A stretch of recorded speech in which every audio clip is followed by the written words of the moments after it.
I'm Dr. Jonathan Hoffman. Making decisions is something a lot of us struggle with, and that's going to be today's focus on Take Two with NBI. You know, decision making can be so difficult for people, and that's not really unusual, but I think it's important to take kind of a look at what kind of decisions are we making and how. Maybe there's a better way. First, there's the decisions we make all the time that we don't even give a thought to, like when we put on our socks, which foot to go first, or when we're taking a breath, how long to hold it in, things like that.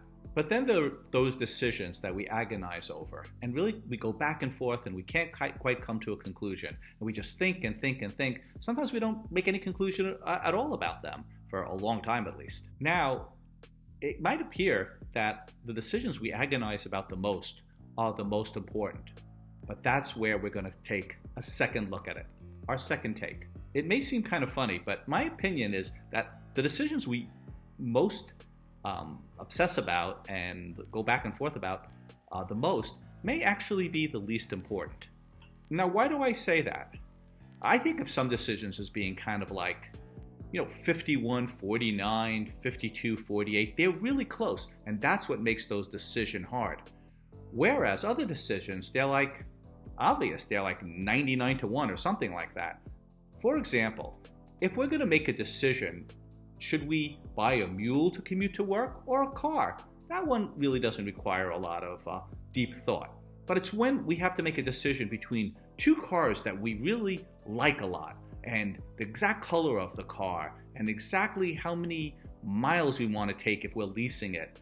That's where the trouble starts, because they're so close. In close decisions like that, well, I think we might as well flip a coin, because when you think about it, are there any really long-term consequences of making the wrong decision about a car choice? Sure, we all want to get the car we want, but what really happens if we don't?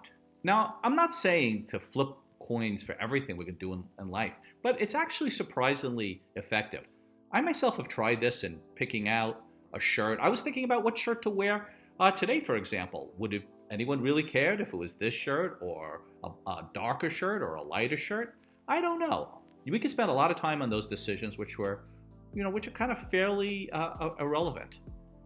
And again, on the big decisions, the ones that are really earth-shattering, they're either so random that either way you go might work or might not work out, or it's obvious. The solutions are obvious.